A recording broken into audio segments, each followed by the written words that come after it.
사도신경하심으로 우리의 신앙을 하나님 앞에 고백합니다. 나는 전능하신 아버지 하나님, 천지의 창조주를 믿습니다. 나는 그의 유일하신 아들 우리 주 예수 그리스도를 믿습니다.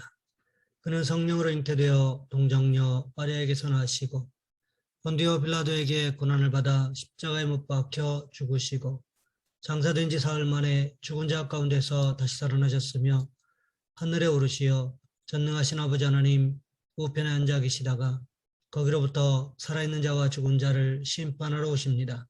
나는 성령을 믿으며 거룩한 공교회와 성도의 교제와 죄를 용서받는 것과 몸의 부활과 영생을 믿습니다. 아멘. 찬송가 270장입니다.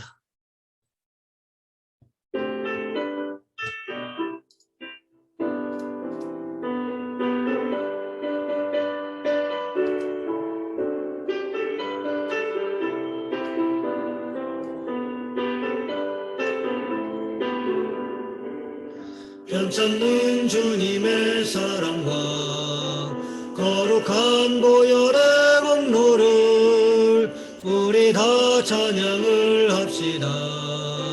주님을 만나볼 때까지 예수는 우리를 깨끗게 하시는 주시니 그의 피 우리를 눈보다 너희게 하셨네. 우리를 깨끗게 한 피는 무궁한 생명의 물일세. 생명의 구원을 받은 자 하나님 찬양을 합시다. 예수는 우리를 깨끗게 하시는 주시니 그의 피 우리를 눈보다 더이게 하셨네.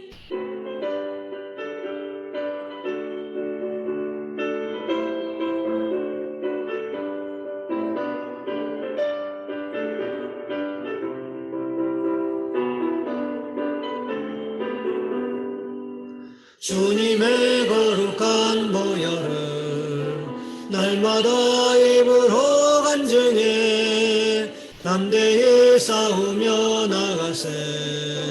전국에 들어갈 때까지 예수는 우리를 깨끗게 하시는 주시니 그의 피 우리를 눈보다 더이게 하셨네.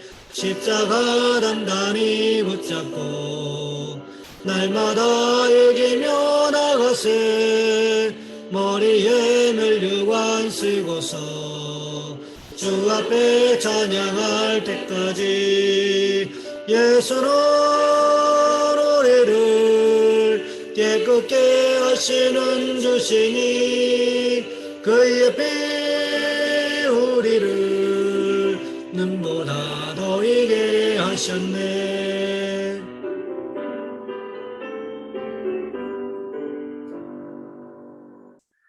오늘 말씀 열왕기하 20장에서 보겠습니다. 열왕기하 20장 1절로 11절까지 말씀입니다. 제가 가진 성경은 구약 성경 597쪽에 있습니다. 제가 봉독해 드립니다. 그때에 히스기야가 병들어 죽게 되매 아모스의 아들 선지자 이사야가 그에게 나와서 그에게 이르되 여호와의 말씀이 너는 집을 정리하라. 내가 죽고 살지 못하리라 하셨나이다. 히스기야가 낯을 벽으로 향하고 여호와께 기도하여 이르되 여호와여 구하오니 내가 진실과 전심으로 주 앞에 행하며 주께서 보시기에 선하게 행한 것을 기억하옵소서 하고 히스기야가 심히 통곡하더라. 이사야가 성읍 가운데까지도 이르기 전에 여호와의 말씀이 그에게 임하여 이르시되 너는 돌아가서 내 백성의 주권자 히스기야에게 이르기를 왕의 조상 다윗의 하나님 여호와의 말씀이 내가 내 기도를 들었고 내 눈물을 보았노라. 내가 너를 낫게 하리니 내가 3일 만에 여호와의 성전에 올라가겠고 내가 내 날에 15년을 더할 것이며 내가 너와 이 성을 아스루 왕의 손에서 구원하고 내가 나를 위하고 내 종 다윗을 위함으로 이 성을 보호하리라 하셨다 하라 하셨더라. 이사야가 이르되 무화과 반죽을 가져오라 하매 무리가 가져다가 그 상처에 놓으니 나으니라. 히스기야가 이사야에게 이르되 여호와께서 나를 낫게 하시고 3일 만에 여호와의 성전에 올라가게 하실 무슨 징표가 있나이까 하니 이사야가 이르되 여호와께서 하신 말씀을 응하게 하실 일에 대하여 여호와께로부터 왕에게 한 징표가 이 말이다. 해 그림자가 10도를 나아갈 것이니까 혹 10도를 물러갈 것이니까 하니 히스기야가 대답하되 그림자가 10도를 나아가기는 쉬우니 그리할 것이 아니라 10도가 뒤로 물러갈 것이니이다 하니라.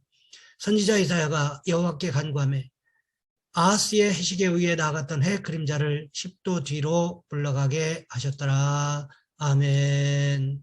오늘 본문의 말씀을 가지고 기도 응답의 증거라는 제목으로 함께 말씀을 살펴보겠습니다.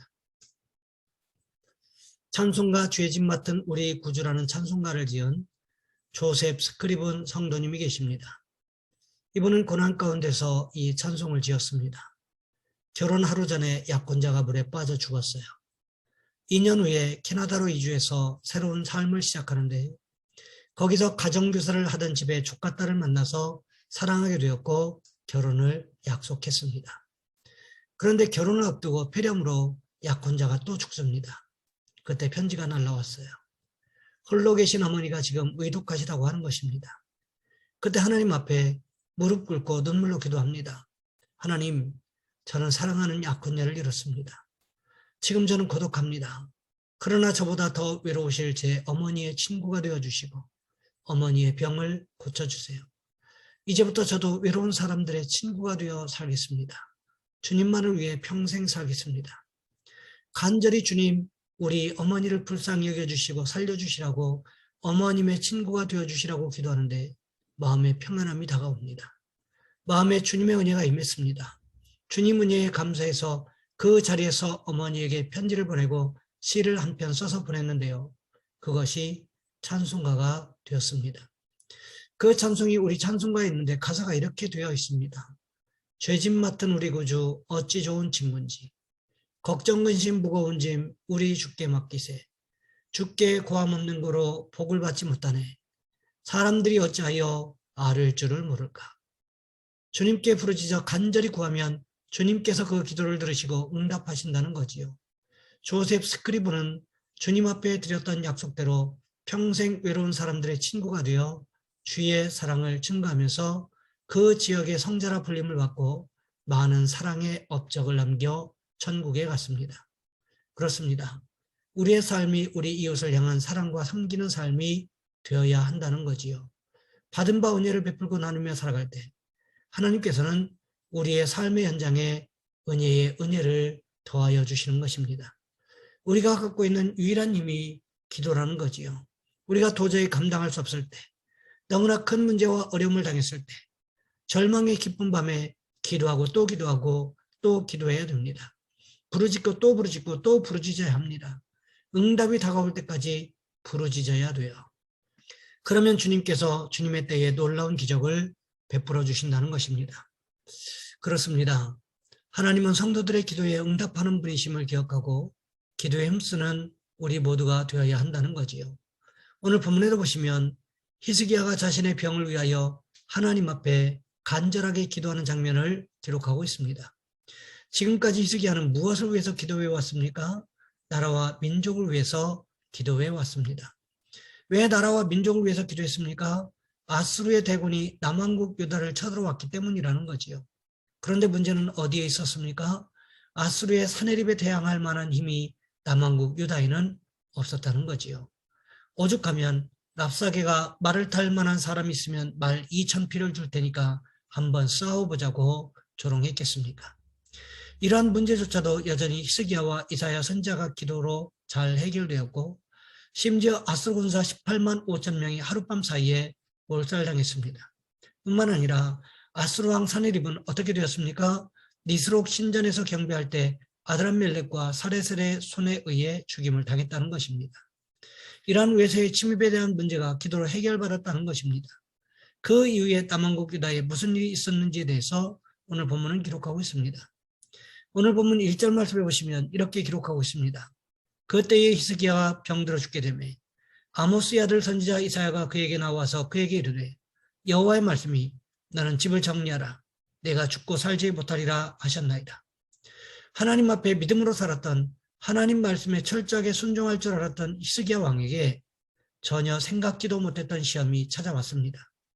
그것이 무엇이었습니까? 병으로 죽게 되었다는 거지요. 무슨 병인지에 대해서 성경이 정확하게 기록하고 있지 않지만 분명한 것은 히스기야가 죽을 병에 걸렸다는 것이었습니다. 아마도 히스기야 자신도 이 병 때문에 자신이 죽어가고 있다는 사실을 어느 정도 인지하고 있었던 것 같습니다. 그때 누가 찾아왔습니까? 아모스의 아들 선지자 이사야가 찾아왔습니다. 그러면서 무엇을 이야기합니까? 여호와의 말씀이 너는 집을 정리하라. 내가 죽고 살지 못하리라 하셨나이다. 하나님께서 이사야 선지자를 보내셔서 히스기야에게 사형 선고까지 내리셨다는 거지요. 이제 얼마 살지 못할 것이니까 내 삶을 정리하라고 말씀하셨습니다. 이것이 얼마나 절망적인 말입니까? 병원에 갔을 때 환자와 보호자를 가장 절망에 빠뜨리는 말 가운데 하나가 집에 가서 먹고 싶은 것 마음껏 먹고 가고 싶은데 마음껏 가라는 이야기일 것입니다. 의사들이 왜 이렇게 이야기할까요? 병으로 인해서 앞으로 몇 달 살지 못할 것이기 때문에 그런 이야기를 한다는 거지요.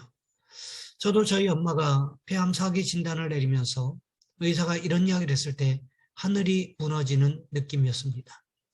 그런데 히스기야는 의사에게 들은 것이 아니라 누구에게 들었습니까? 이사야 선지자를 통하여 하나님께 들었다는 거지요. 생각해 보시기 바랍니다.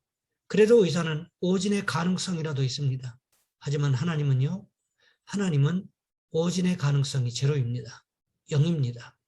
하나님은 실수하는 분이 아니시기 때문에 그렇습니다. 오늘 본문에서 하나님께서 히스기야 왕에게 삶을 정리할 수 있는 기회를 허락하신 것도 하나님께서 히스기야 왕을 사랑하셨기 때문에 가능한 일이었습니다. 그러자 히스기야가 어떻게 합니까? 사태의 중대함을 깨달았던 것 같습니다. 하나님께서 이렇게까지 말씀하셨으면 생사의 갈림길에 서 있다는 것을 직감적으로 깨달았다는 거지요. 그리고 또 깨달은 것이 무엇이었을까요?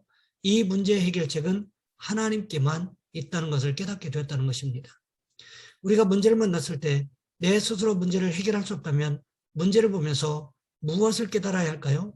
이 문제를 어떻게 해결할 수 있을 것인가? 이런 방법도 깨달아야 하고 이 문제를 풀어나가는 데 도움을 줄 만한 사람이 누가 있는가? 이런 것들도 찾아나가야 한다는 거지요. 그래서 히스기야가 어떻게 합니까? 오늘 본문 2절과 3절 말씀해 보시면 이렇게 기록하고 있습니다. 히스기야가 낯을 벽으로 향하고 여호와께 기도하여 이르되 여호와여 구하오니 내가 진실과 전심으로 주 앞에 행하며 주께서 보시기에 선하게 행한 것을 기억하옵소서 하고 히스기야가 심히 통곡하더라. 히스기야가 어떻게 했다고 기록하고 있습니까? 죽고 살지 못할 것이라는 하나님의 말씀을 이사야 선지자에게 전해 듣고는 하나님 앞에 통곡하면서 기도했습니다. 어떻게 기도했습니까? 여호와여 구하오니 내가 주 앞에서 진실과 전심으로 행하며 주의 목전에서 선하게 행한 것을 기억하옵소서. 히스기야가 하나님 앞에서 선하게 살기 위해서 힘쓰고 애썼던 것들을 기억해달라고 기도하고 있다는 거지요. 이런 기도에 어떻게 하나님께서 응답하지 않으실 수가 있겠냐는 거지요. 그렇습니다. 히스기야는 영적으로 혼탁한 시대에 하나님 보시기에 진실하고 정직하게 살았다는 거지요.